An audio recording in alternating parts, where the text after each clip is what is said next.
Look at what the disciples asked Jesus.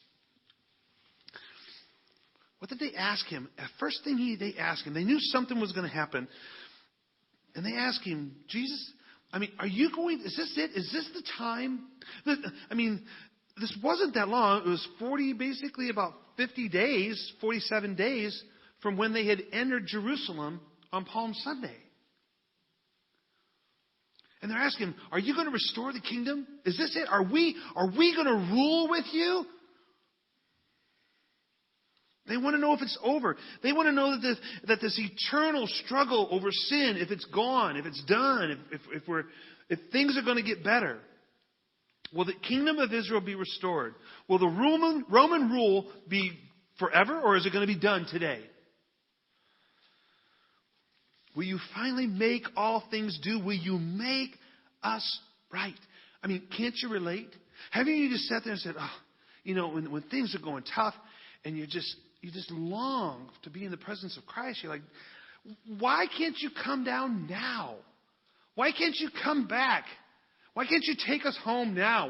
Why do we have to wait? What are you waiting for?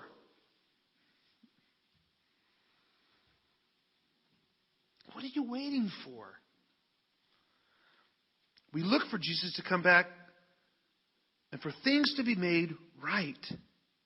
We're wanting this Genesis 3 world to be put back into a Genesis 1 and 2 world. We want it to be mended. We long for it. In creation, we know moans for it. We want our brokenness, our struggles to be taken away. Let me ask you, how many of you guys struggle or have struggled internally with fears, anxieties, concerns? Raise your hand. Every one of us should have our hands raised because we all struggle at one time in our lives. It's tough.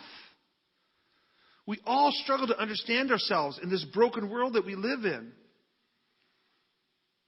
We want to know that Jesus is going to come back and that he's going to make things right. But look at Jesus' response to his disciples.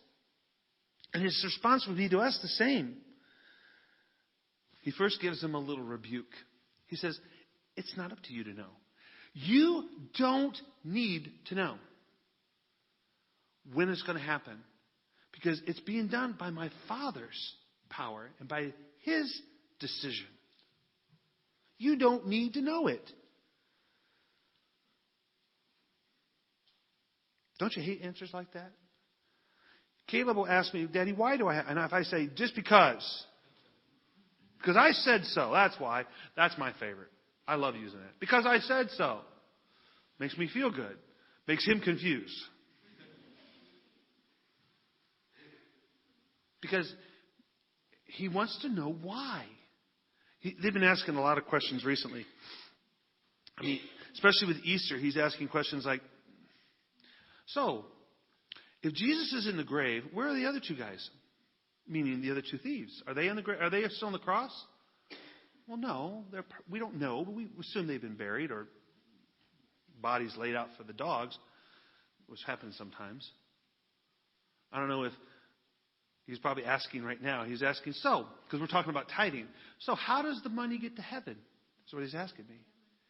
Huh? Because he got money for his birthday, and we said you've got to give 10% of that to God. How does the money get to heaven? He either asked Cindy today. He asked Cindy today. Sorry, we should have warned you. I know you answered him right. But if I would just say, because, don't worry about it. It's not for you to know. That's kind of a tough answer for us today. We want to know now. We want to know why. Why do we want to know now? We want to know so we can prepare. I think sometimes we want to know when so that we can just get ready at the last minute. There's a little trick that husbands and wives learn. If we need to be somewhere at 5 o'clock, I'll tell Beth we need to be there at 4:45.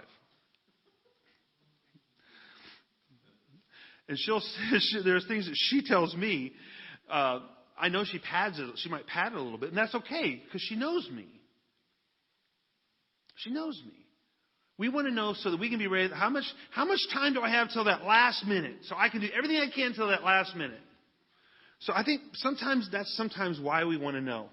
You know, if I knew that Jesus was going to come back this week on Friday, my life would be different.